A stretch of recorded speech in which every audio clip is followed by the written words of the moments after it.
Hey YouTube, I thought y'all might want to see a peek in on me taking some of my herbs this morning. So today I'm using the Rainbow Machine Naked. Rainbow Machine, this is my first time ever using this one. But Rainbow Machine has the most vitamins and herbs in it that I could find in a drink. See that? Rainbow Machine. Look how many apples and mangoes and berries. They have over 296 berries in this one. Right? I found this mixture at Dave's. It's called Naked. So this isn't even Bolthouse. I just grab me some Naked. Jeez. Don't mind that lymph node. It's been there since I was born. Yep, and I'll be 50. So it's not really thick. It's like a juice. Okay.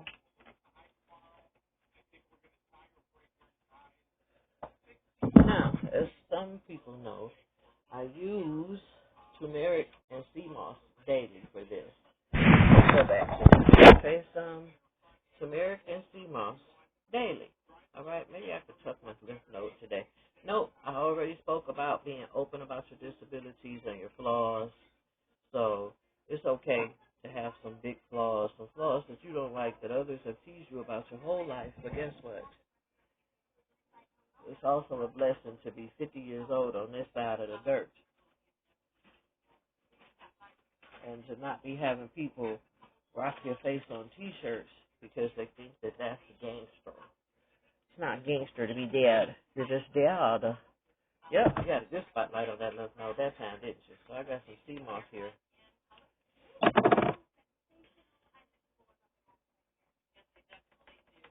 Take the sea moss, half teaspoon. I take a whole teaspoon because I need sea moss in my life. You understand me? I just realized I'm gonna be gone 5 days. I ain't gonna have my sea moss. I'm gonna have to dig behind this mini fridge today and get my sea moss because I cannot see myself out of town 5 days. No sea moss. I have to keep my immune system strong. Where's my turmeric at? It's on the floor.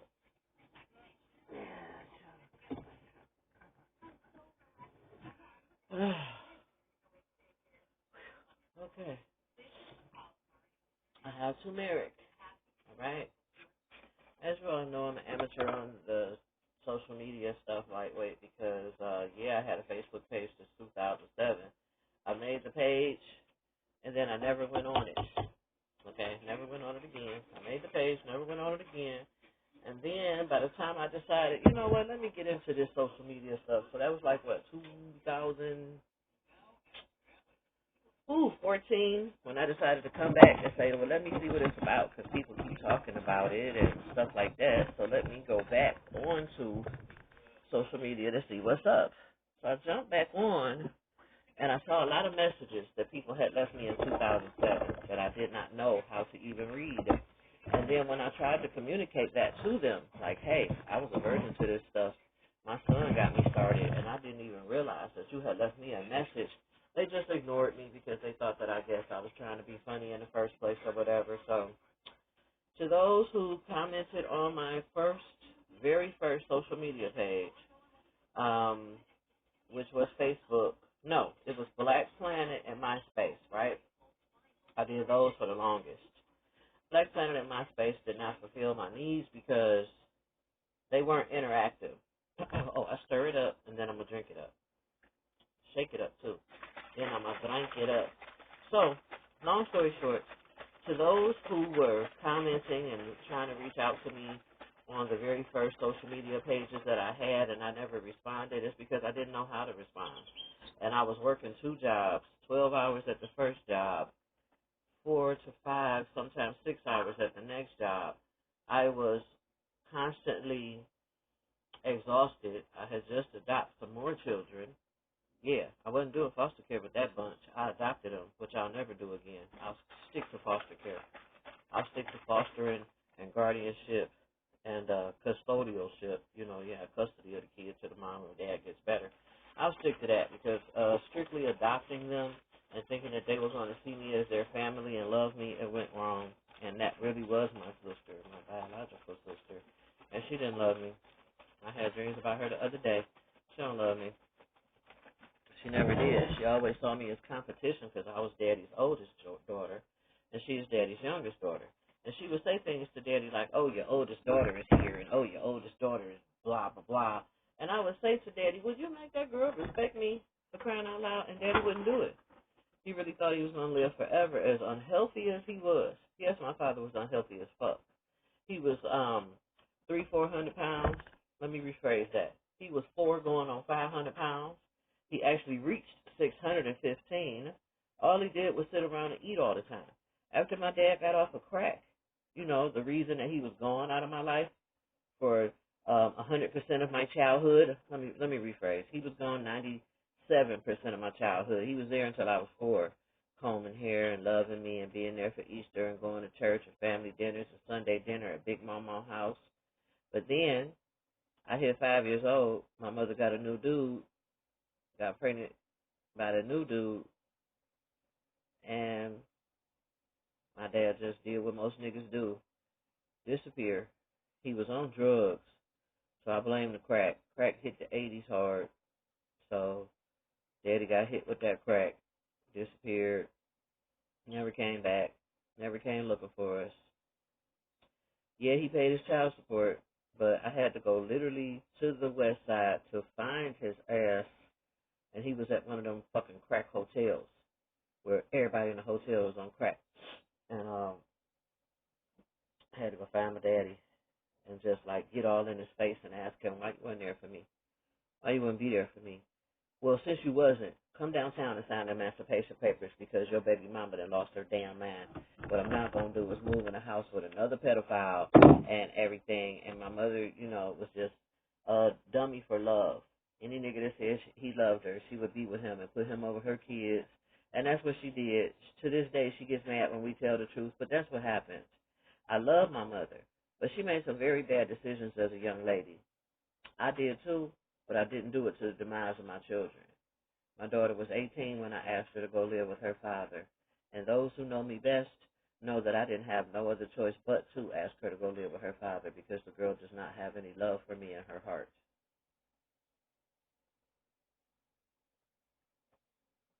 What I'm not going to do is keep giving you my last, and you don't love me. I'm not going to keep giving you thousands of dollars, and you don't love me. I'm not going to continue to make your life super easy, and you don't love me. So I sent her to her father. And he gave her the hard love that she needed to stand up on her own 2 feet and get off of my back, because that's what she was doing, riding my back like a witch ride back. I couldn't take it no more. She's nothing like her little brother, RJ. RJ has hustle in him. I could tell that when he is able to work at the working age, that he's going to do everything he can to make sure he makes lots of money all the time. She doesn't have that in her.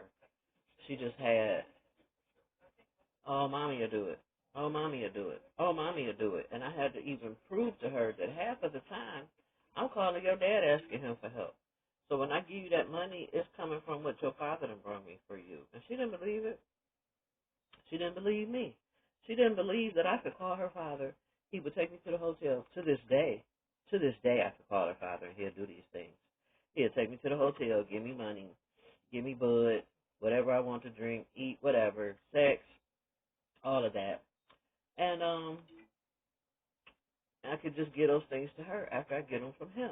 But she didn't believe me. So first I proved to her that her father sold drugs. Yes, I set her dad up. I set him up to where he climbed in my car. She was hiding in the back seat. I had a little Honda CRV. So you guys know they were well known for spacious back seats. And she was back there hiding. I went to the place earlier and got some vegetables and stuff like that, so I still had the big boxes. So she was hiding back there, and I told him, I asked him, what's in your backpack? Let me get some drugs. He opened up his backpack. He pulled out all those drugs and those knots of money, and I said, well, how much of that is mine? He said, after you go to the hotel this weekend, you'll find out. Okay, Daddy. I said, now stand up, senorita. She sat up and just looked at him, and he like, why would you want her to know that about me? I said, you don't want her to know the truth? You're lying to her all the time, so I figured, why not let her know the truth? Because he lied and told her that he didn't have $279 for some boots because child support keep kicking his ass, but you didn't have a job. So how child support kicking your ass, you don't have a job, make it make sense. So she looked at him, and I told her now, he's going to take you shopping this weekend. You get those boots that you've been bugging me about. Got it? So she went, made him get the boots. He got mad at me. You didn't talk to your daughter some game, huh? Ain't about game. It's about the fact that you've been already had it all her life, and you lied to her whole life about how you was broke, busted, and disgusted, when really you've been living with the same woman, Alicia Miller. You've been living with her ever since the 90s. And I feel sorry for you, Alicia. You love that man more than you love yourself. He only loves himself.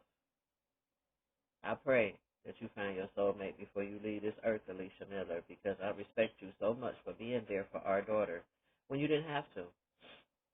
I would never speak down on a woman like her. It's not her fault that she loved him more than herself, but I pray that she stands up and loves herself more than him one day. And thank you for loving KKKKK. Thank you, because you didn't have to. You could have dogged her and been like, oh, no, you had her with another woman. I'm not going to love that child. But she loved her and still loves her and still goes to events that she asked her to come to, even though her father is jealous of the love that they have for each other. Can you imagine that? Yeah, girl. Woo. I'm over here drinking this smoothie. I'm telling you, sometimes I drink one of these smoothies, girl, and it be feeling like, huh? I got a question. You like seafood, don't you? No. Hell no. Mm-mm. Seafood is death. Only seafood I will test or try to taste on once or twice a year now is some shrimp. And then I'm detoxing and all of that afterwards, because seafood is the worst thing we can eat.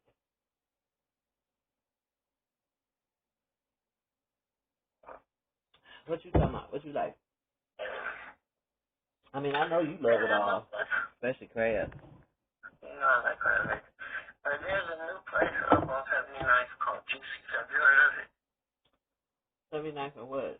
Is it in that little plaza? Yeah. It's on YouTube. Hmm. At the 79th. It's a restaurant or it's just like takeout? Because they don't give us no restaurants. It's a takeout. Oh, it's a restaurant. It's a restaurant.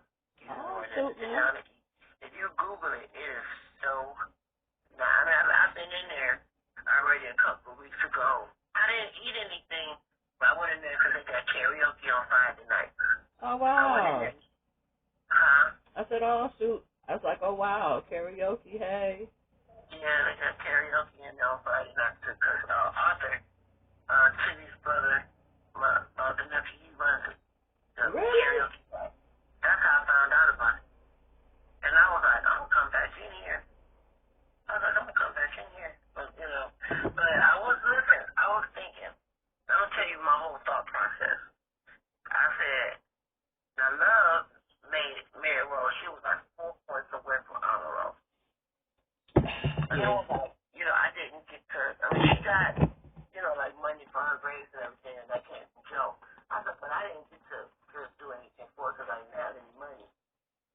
You know what I'm saying? So I was like, I said, I'll take her to do something later. So I've been saving up a couple of dollars or whatever. And I was like, I said, I'm going to take her because I know Love loves seafood balls. And I was like, I'm going to take her to that new place. That Titties, you know, the Titties, you know, the author do his karaoke at. Because it's really nice. If you Google it, you'd be like, that's awesome. You know, that would be your reaction. If you look at the inside, you'd be like, get the fuck out of here. If somebody blindfolded you and took you in there, you would never think you was on 79 feet. But anyway, I was going to take her. And I was pissed about it. I said, because I said, I'm not going to leave V at home. You know, it's her too. And I said, so if I take Love, V would be benefiting from it too, because I said, but V don't desire this. I'm thinking to myself, I could take V over L's house. You know, leave her here for a couple of hours and then take Love to the thing for her. Wait a minute, hold on. Hold on 1 second. Hello? Hey, I'm feeling up. Okay, here I go. Okay. Okay. Hello? Yeah.